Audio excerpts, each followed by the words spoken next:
Welcome to Ghost of a Podcast. I'm your host, Jessica Lanyadoo. I'm an astrologer, psychic medium, and animal communicator, and I'm going to give you your weekly horoscope and no bullshit mystical advice for living your very best life.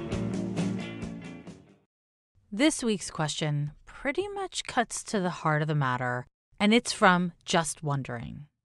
And she says, are we ever going to feel good again? Seems like the whole year and maybe next year is just struggle.com.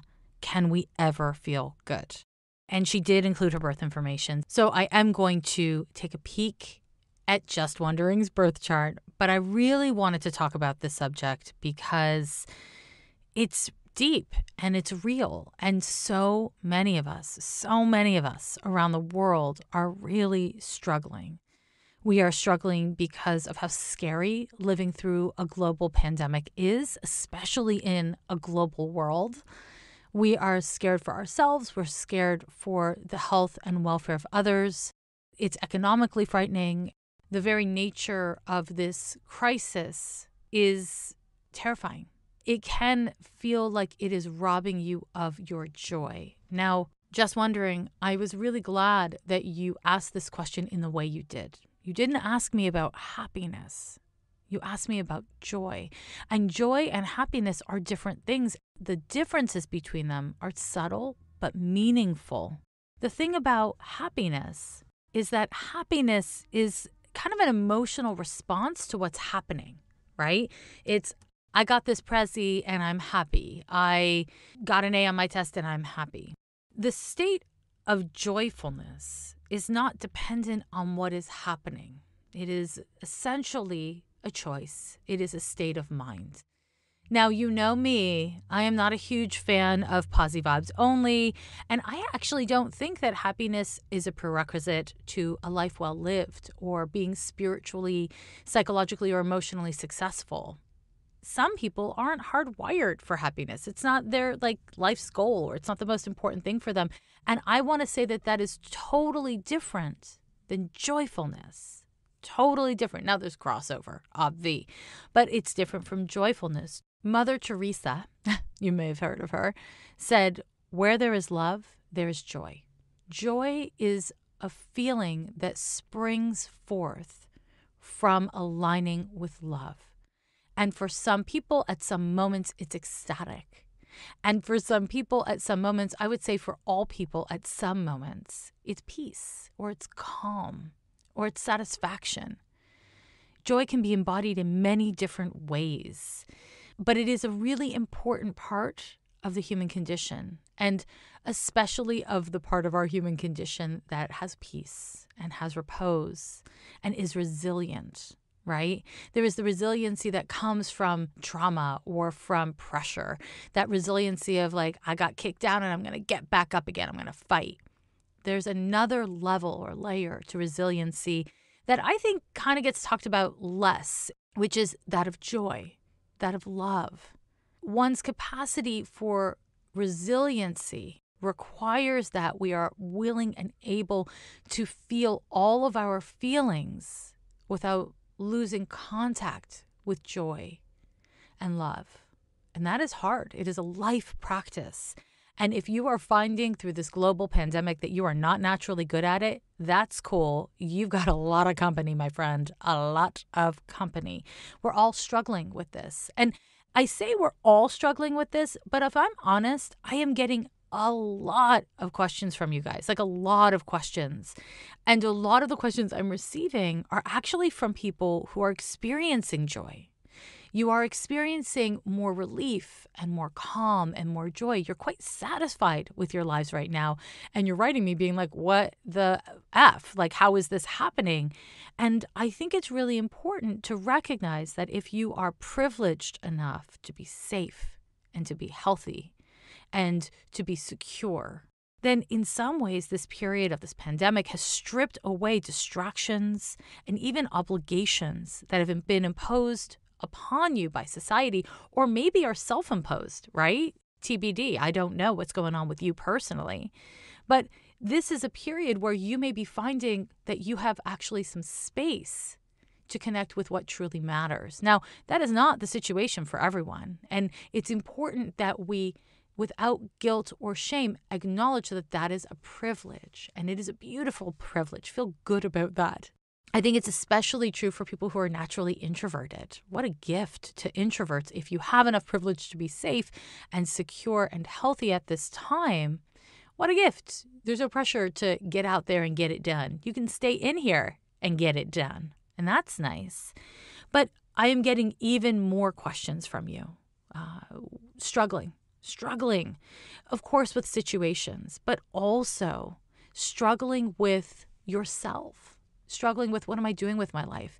I'm in a partnership. Why in the world am I in this partnership? I want to burn my whole shit to the ground. I want to burn it all to the ground. I'm getting a lot of questions like that.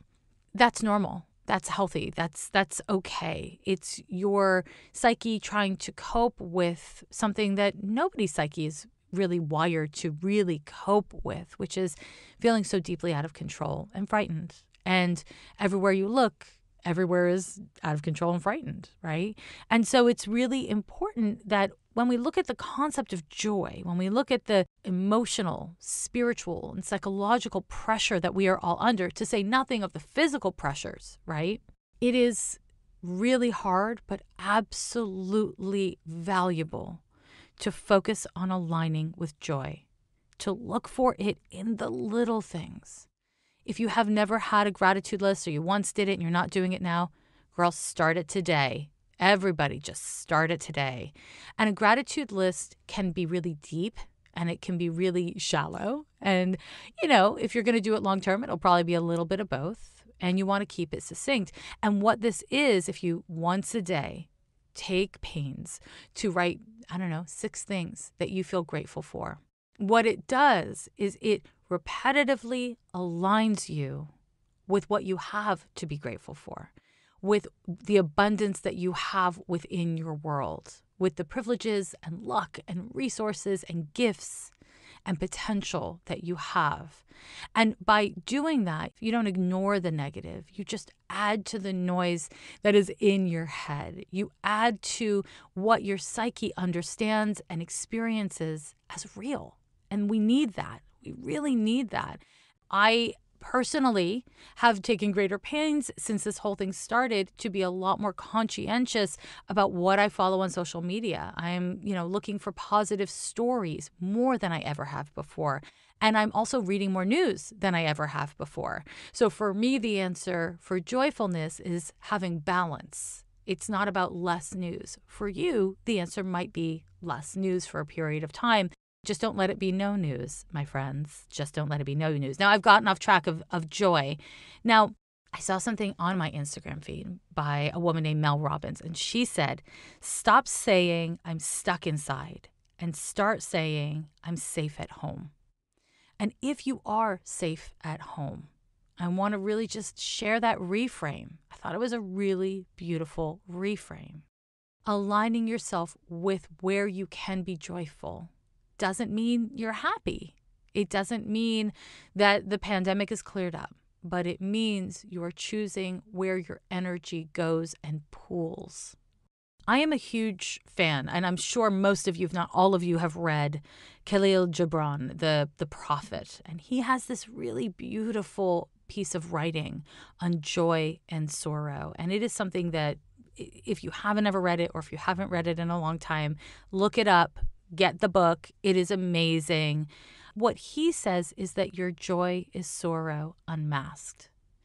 And essentially, this is kind of the flip of a concept I've talked about a lot on the podcast over the course of time, which is that every light casts a shadow, that your grief is really the underside of your love.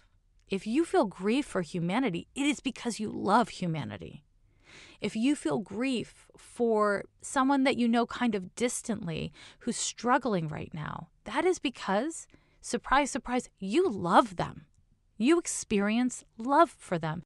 And this idea that we have that I'm only in love with my partner or like my crush or my mom or whatever, that's a misunderstanding of what love is. That's one form of love. That's a very intimate form of love. But there are many forms of love. And they are joyful. And part of our grief is kind of the shit side of that love. But you know what? We can't have one without the other. I don't want to sound cheesy and I don't want to sound like a Pollyanna, but I do want to say rejoice that you are capable of so much love and that your grief and your sadness, it is actually the part of you that cannot help but know that you love humanity, you love others, and even you love yourself and your own life, maybe more than you knew, now that you feel grief over what you are fearing or losing. This really got me to thinking a lot about this thing I always talk about of how light casts shadow. All light casts shadow. The very nature of light, I'm not talking woo, I'm talking like scientifically. And obviously I'm not a fucking scientist and I'm not an expert in science. So if I get this wrong, I want to pre-apologize, okay? But as far as I understand it, the very nature of light is particulate and wave. It is energy and it is matter, right?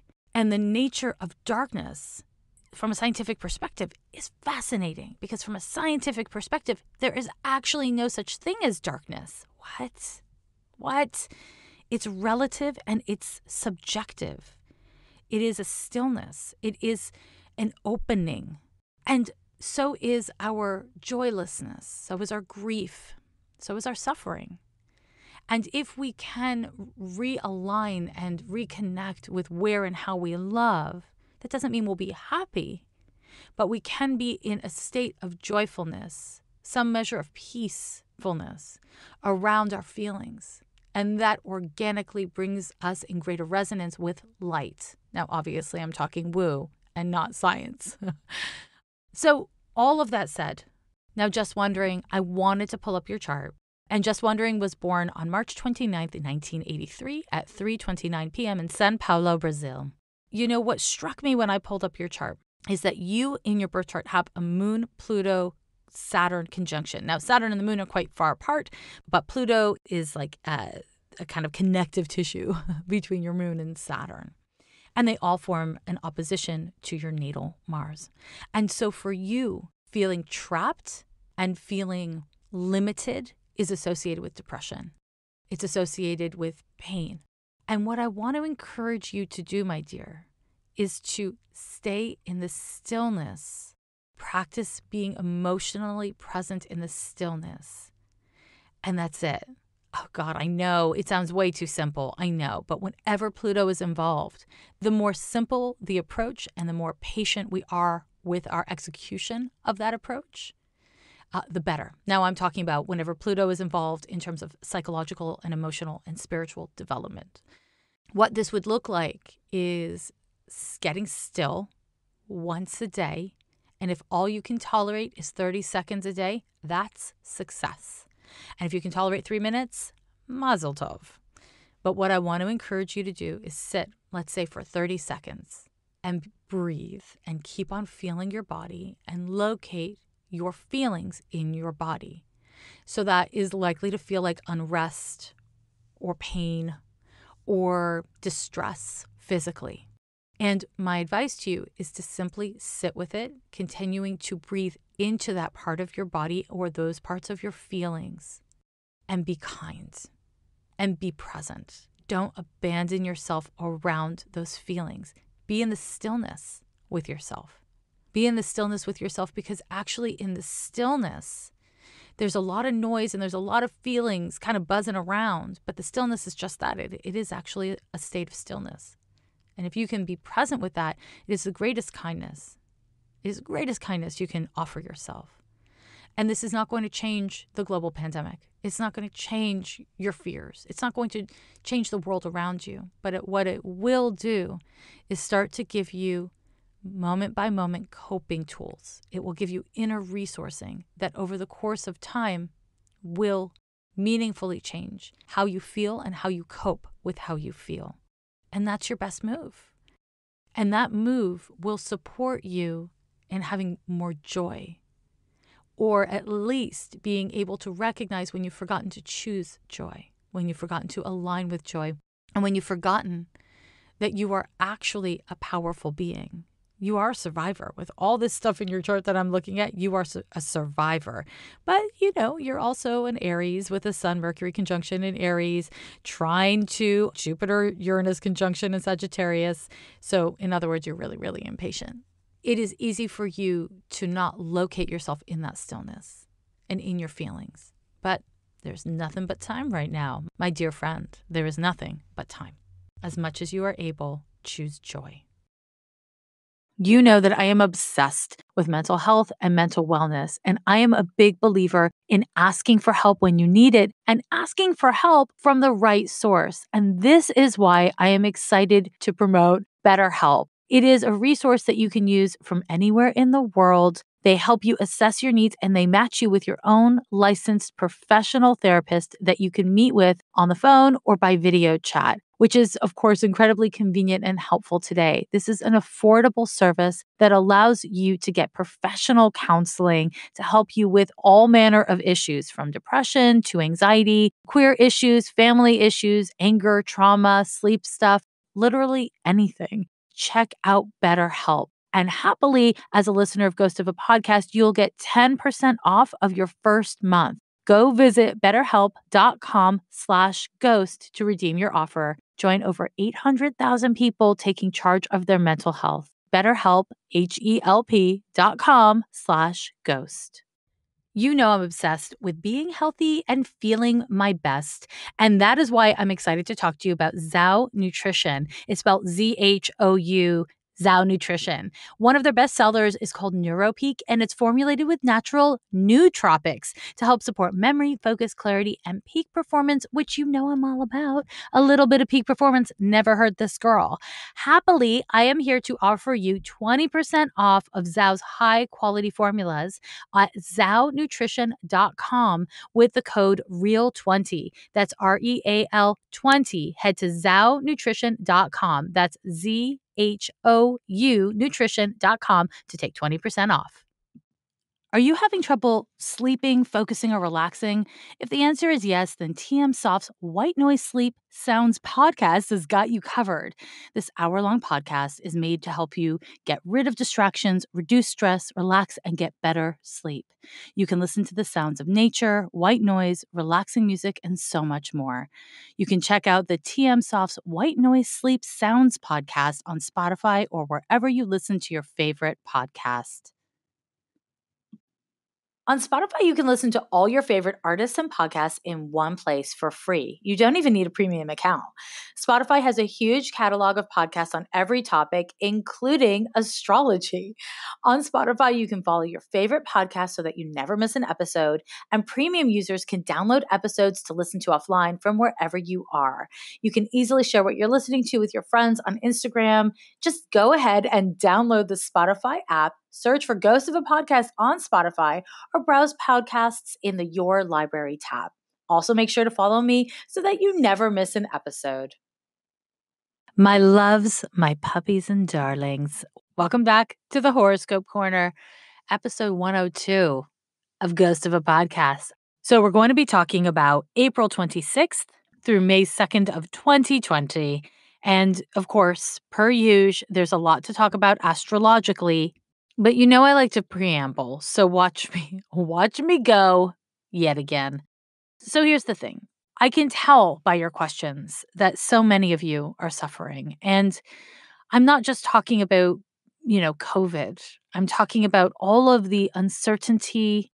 For some of you, it's the restrictions, but for so many of you, it's about the uncertainty and the fear of this pandemic and the impositions or situations it has created in your life. So as a result of that, the kind of questions I'm getting from so many of you are around addictions or mental tics. And when I say mental tics, I mean like compulsively returning to thoughts or behaviors as a way to kind of like on an autopilot in a way that is not especially helpful to you or especially life affirming, TBH. I am hearing a lot of you experiencing a really intense and surprising urge to burn it all to the ground, to leave your long-term relationship, to start a new career, all of that kind of stuff. And then others of you are experiencing a really strong impulse to progress, to advance, to do something. And that seems to be really coupled with brain fog and exhaustion or confusion. These are all stress responses that are very reasonable given how much is up in the air at this time and how much we don't know about what's happening, but also what will happen. People respond to fear in really varied ways, but nobody responds to fear in a perfectly balanced, easy, chill way, especially when the fear at question is not just a fear about your health, your wellness, your ability to support yourself, the safety and security of the country, the city, the economy that you live in.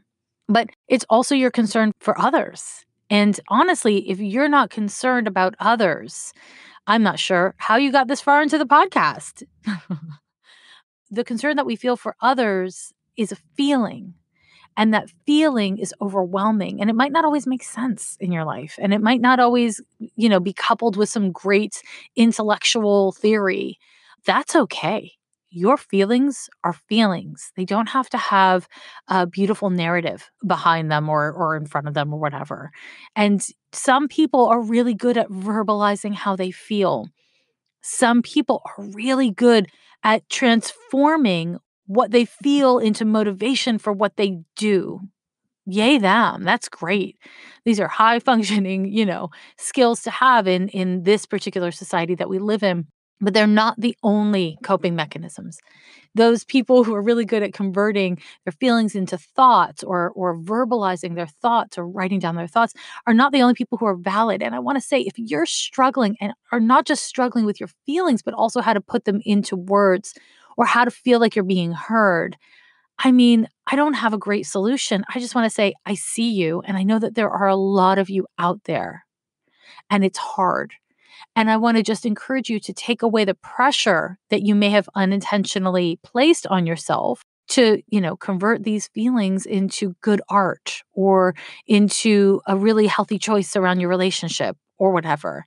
In the United States, we're less than 2 months into shelter in place and taking COVID-19 really seriously. This is still new.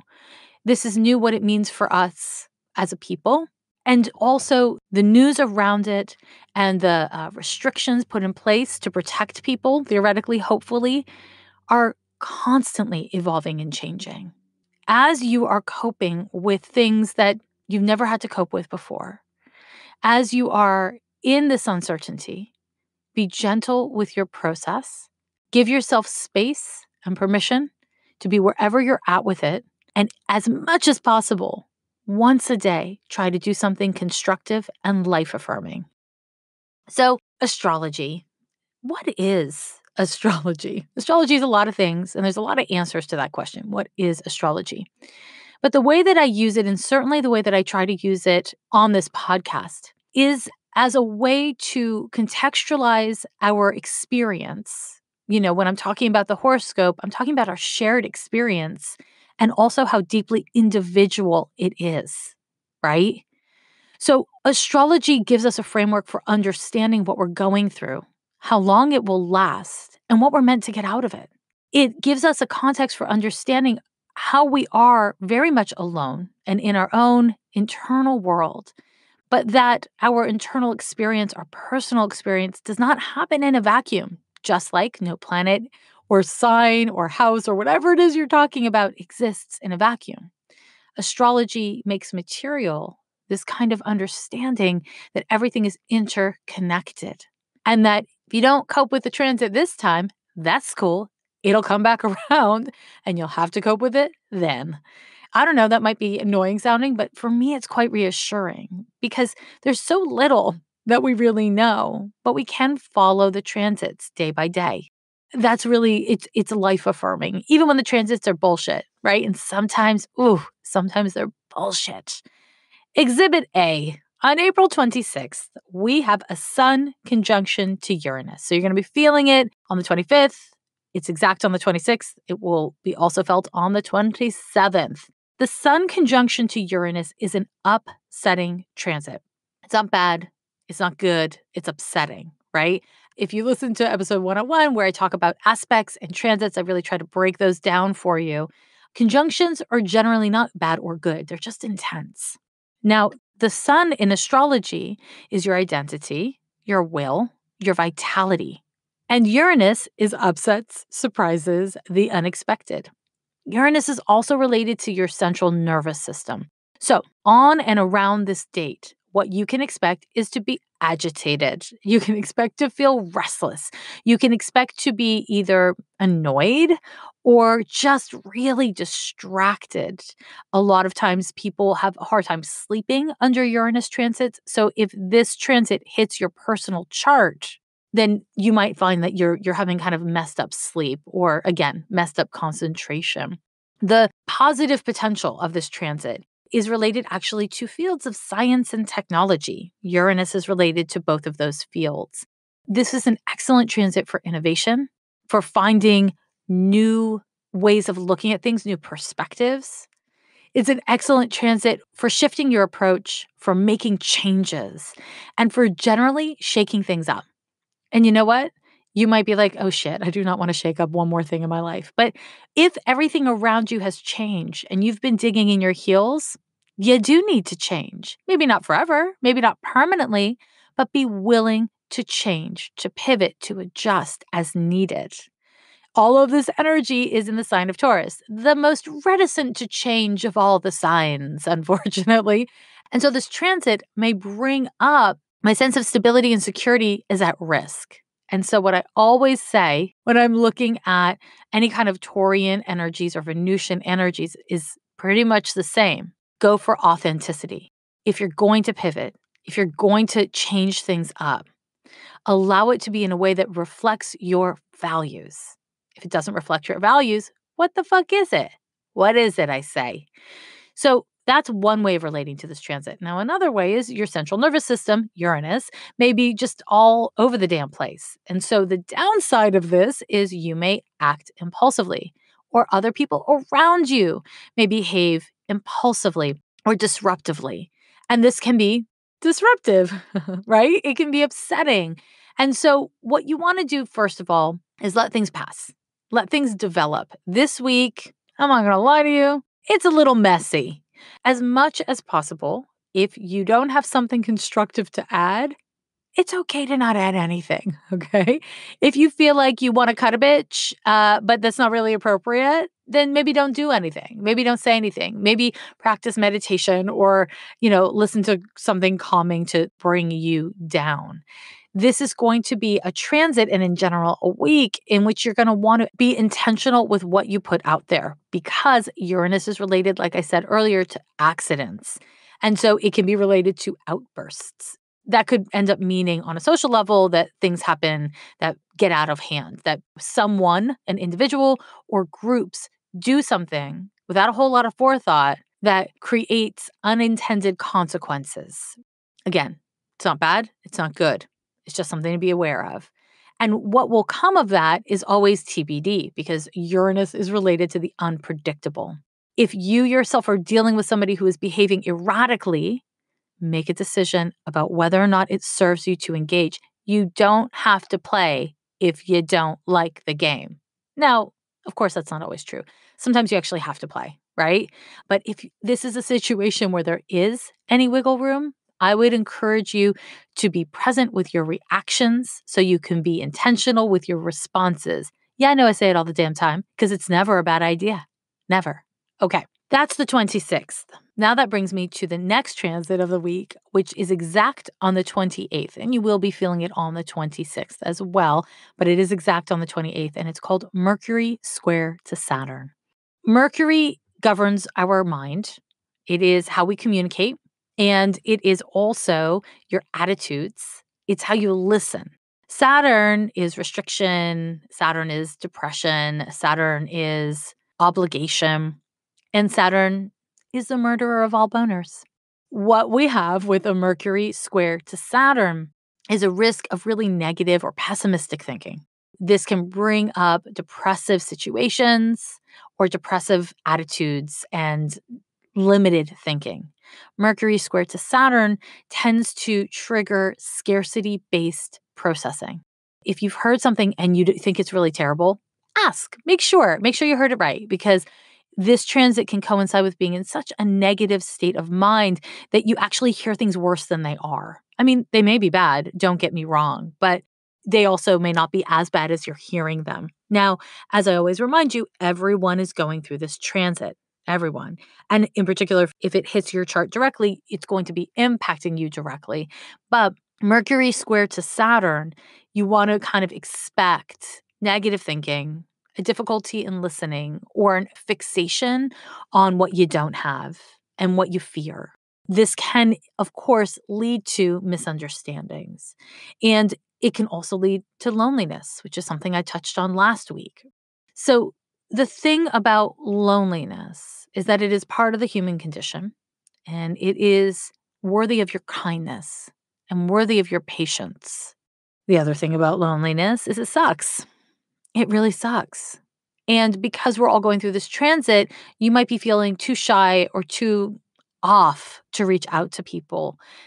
Try anyways. We're all going to be feeling a little off around this date. It's not a great time to process with people. In fact, this week, this whole damn week is not a great time to process.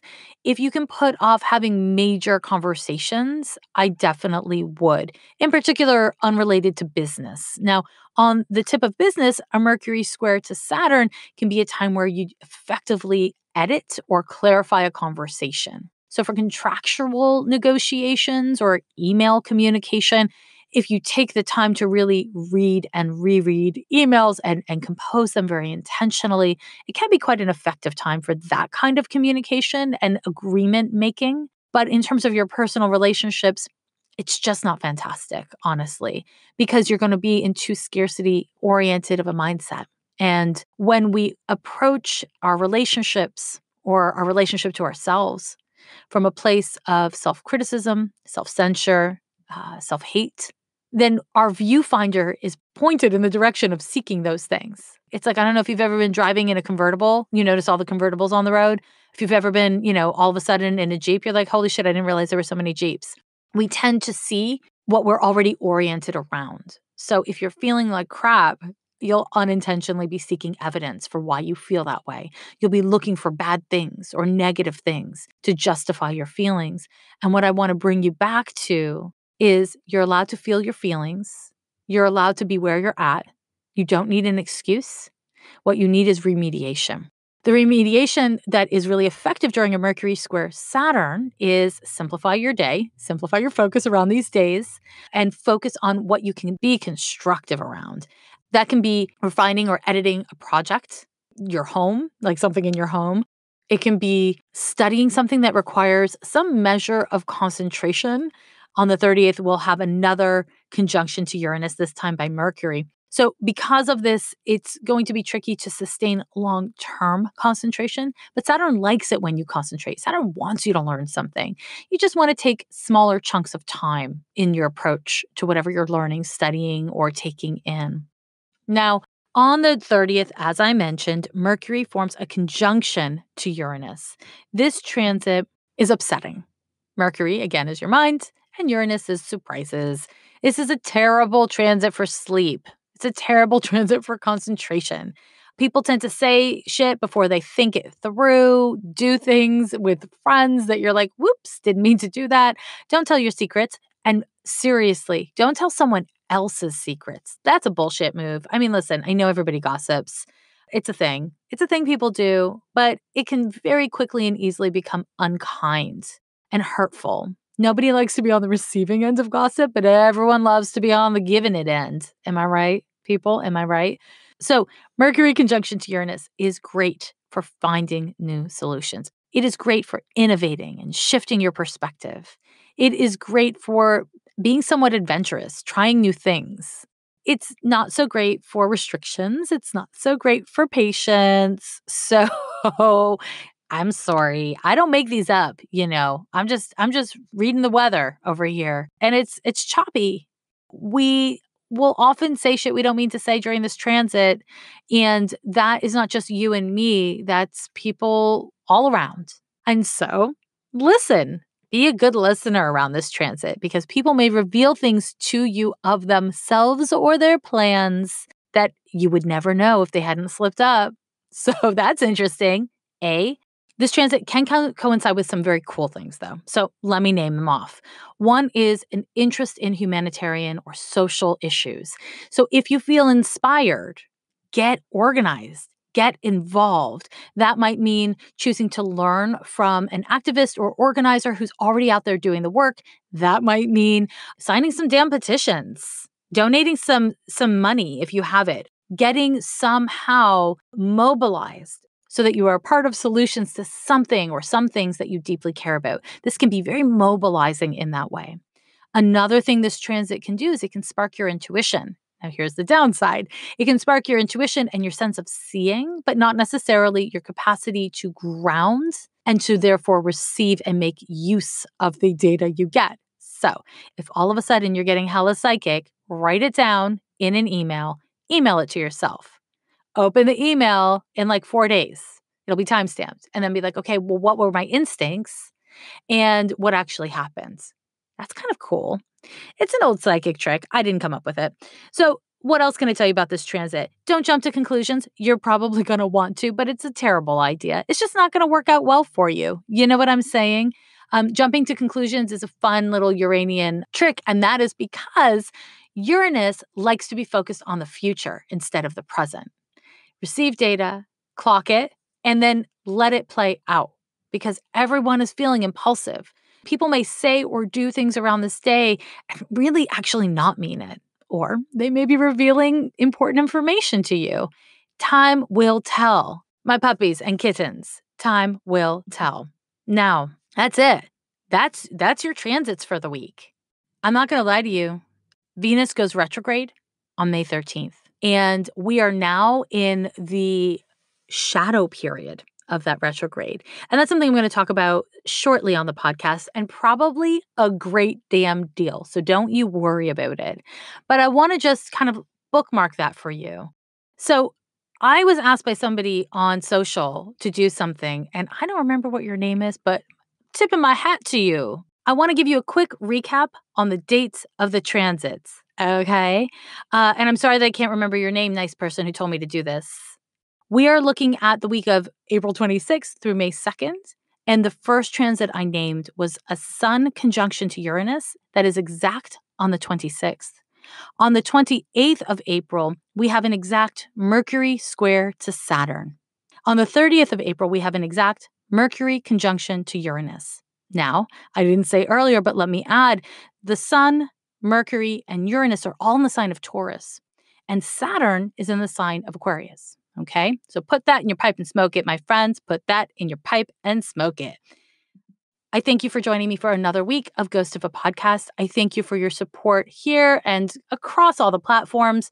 If you haven't already joined me on Patreon, as of May 1, I have dropped a new tier of benefits where I am releasing a month ahead horoscope where I break down all the transits of the month ahead and then go through each of the sun signs and give you a meditation per each. That's right. It's a new thing. I'm doing it. It's for the kittens. It's for kittens level. Now, I'm already offering tutorials on the tarot, which I'm really into and excited about. So if you're into tarot and you want to learn about it or deepen your use of it, join me there. And if you're into, I don't know, month ahead horoscope, join me on Patreon again. That's it. You're the best. Bye.